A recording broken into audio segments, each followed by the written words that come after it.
एक बार हमने कथा में कहा था, आप लोगों के स्मरण में है कि नहीं है हमको नहीं मालूम, पर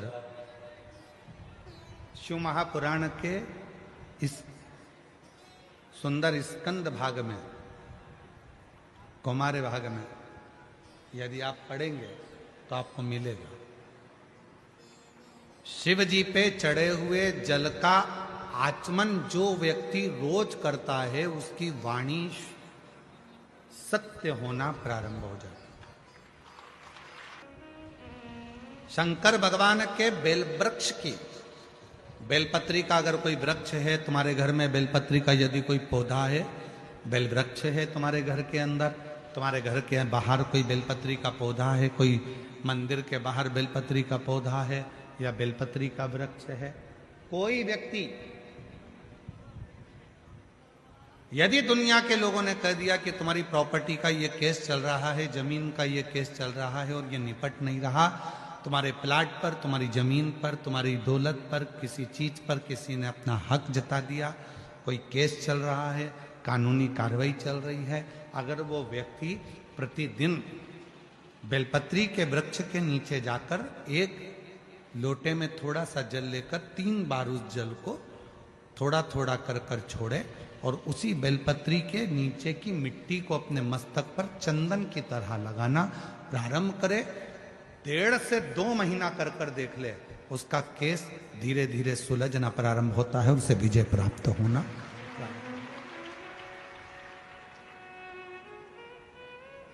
बेलपत्री के वृक्ष की साधना करा करो,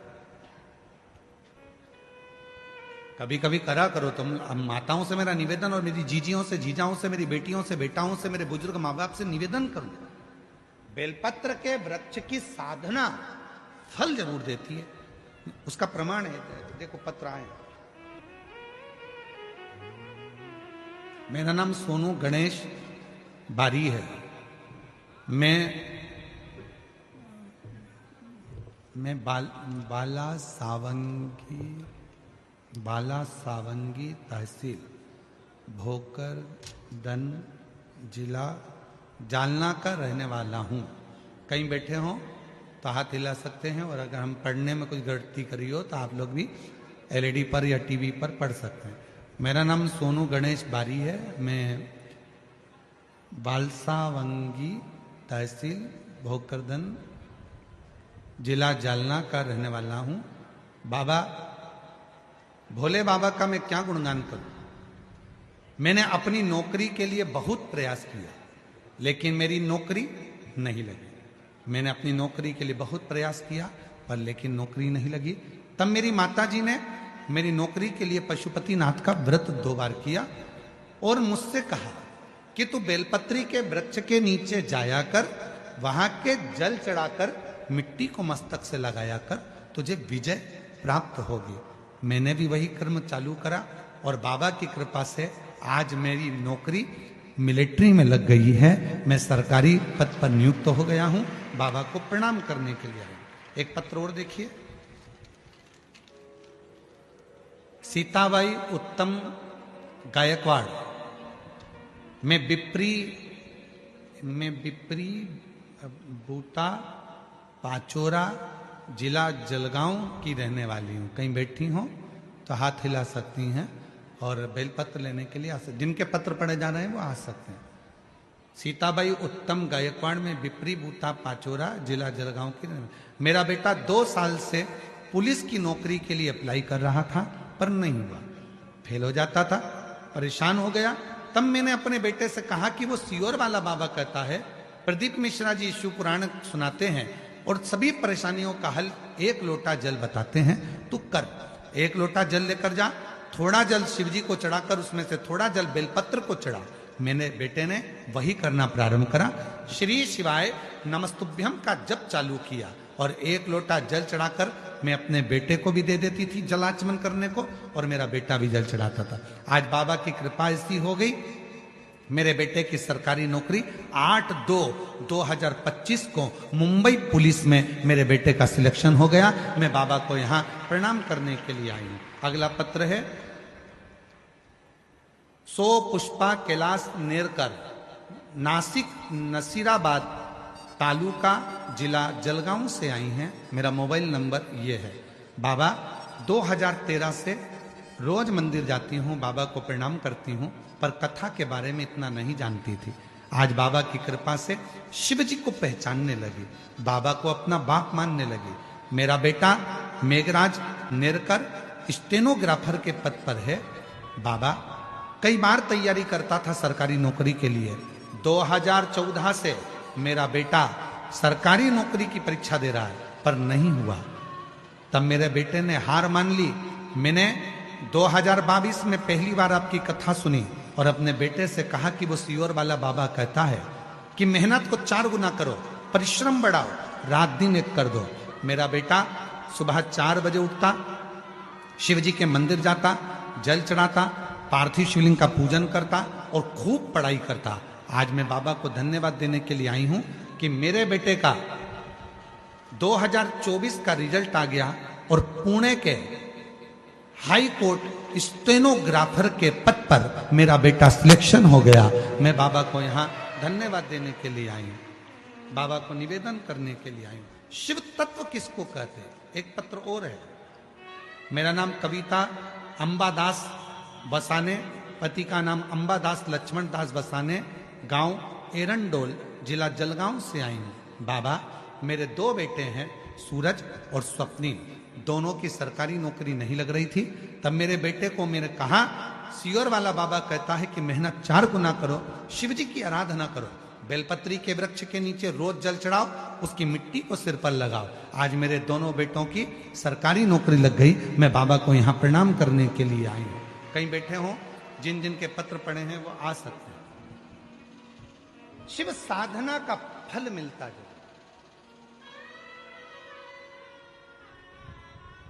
हम कई बार कहे हैं मेरी जीजियों से, मेरे जीजाओं से, बेटियों से, बेटाओं से, मेरे बुजुर्ग माँ बाप से, कुछ मत करो तो बेलपत्री के वृक्ष के नीचे भी आप लोटा भर के जल लेकर जा रहे हो तो 3 बार थोड़ा थोड़ा सा जल शिव जी को चढ़ाओ।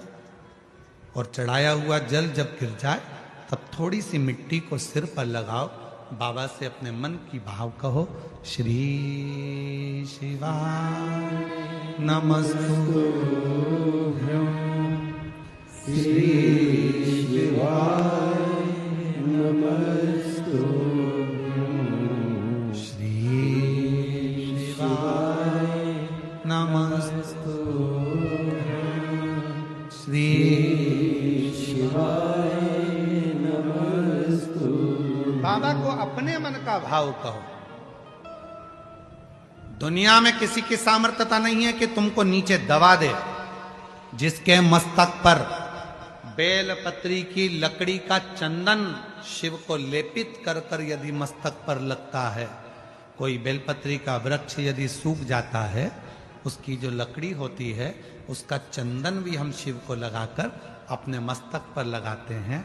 या बेलपत्री के वृक्ष के नीचे की मिट्टी को भी यदि हम त्रिपुंड बनाकर सिर पर चढ़ाते हैं तो दुनिया में किसी की सामर्थ्यता नहीं है कि तुमको हरा दे, तुमको विजय प्राप्त होती है, विजय मिलता है।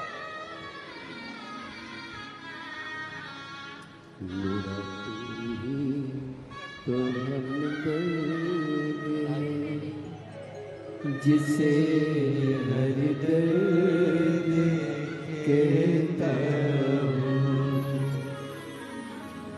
किसी की सामर्थ्यता नहीं हो सकती।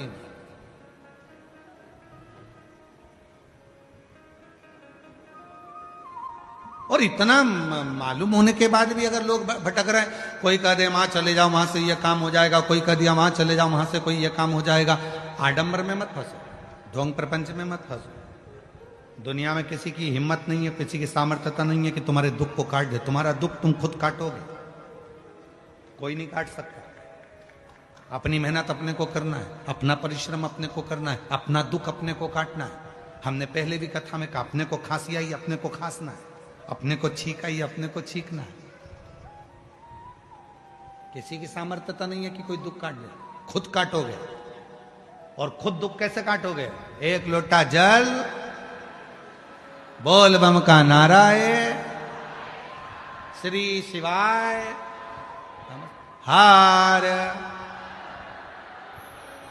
बस अपना भाव, अपना विश्वास, अपनी दृढ़ता को बढ़ाओगे, धीरे धीरे दुख कटता जाए,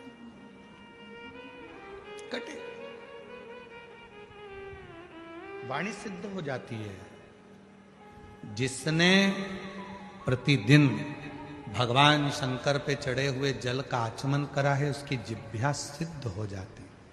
जिसने रोज शिव पे चढ़ी हुई बेलपत्री का एक छोटे से छोटा अंश भी प्रतिदिन अपनी जिह्वा पर लिया है, खाया है, उसकी जिह्वा सिद्ध हो जाती। जिह्वा सिद्ध।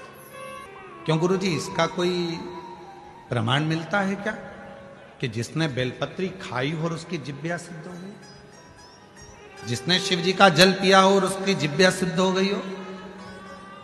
उसकी कथा चल रही है, चंद्रशेखर महादेव की कथा चल रही है। बधाई आपको, बहुत अच्छे। 2 महीने तक जेल चढ़ा बाबा को, 3 महीने में तो बाबा ने सुनी, कोरिया भी हो गया, यानी नाटू भी हो गया, हम बधाई। गोद भी भर दी और जेल भी भर दी। बाबा जी कह रहे हैं, मेरे बेटे का जॉब सरकारी नहीं लग रहा था, पुणे की कोर्ट में स्टेनोग्राफर के पद पर नियुक्त हो गया। बाबा ने जेब भी भर दी और मेरी बहू की गोद खाली थी, वो गोद भी भर दी।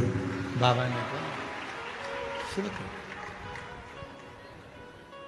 शिव पर चढ़े हुए जल पीने से जिह्वा सिद्ध हो जाती। हमें सिद्ध करने का कोई मंत्र नहीं आता, हमें कोई साधना नहीं आती, हमें कोई व्रत नहीं आता, हमें कोई तप नहीं आता। लोग कहते हैं इस मंत्र को सिद्ध कर लो, लोग कहते हैं रुद्राक्ष को सिद्ध कर लो, लोग कहते हैं इसको सिद्ध कर लो, लोग कहते हैं उसको सिद्ध कर लो। हम कहते हैं कुछ मत करो, शिव जी पे चढ़े हुए जल को पीना प्रारंभ करो। रोज शंकर जी पे चढ़े हुए थोड़ा सा जल आचमन करना प्रारंभ कर दो। प्रतिदिन एक दिन भी खाली नहीं जाना चाहिए। एक ना एक दिन तुम्हारी जिह्वा सिद्ध हो जाएगी। तुम जिससे जो कहोगे वो अपने आप काम होना प्रारंभ हो जाएगा। जिह्वा मेरा तू ही तो हमदर्द है, जिसे हर दर्द कहता है। मेरा तू ही तो हमदर्द है, जिसे हर दर्द कहता है।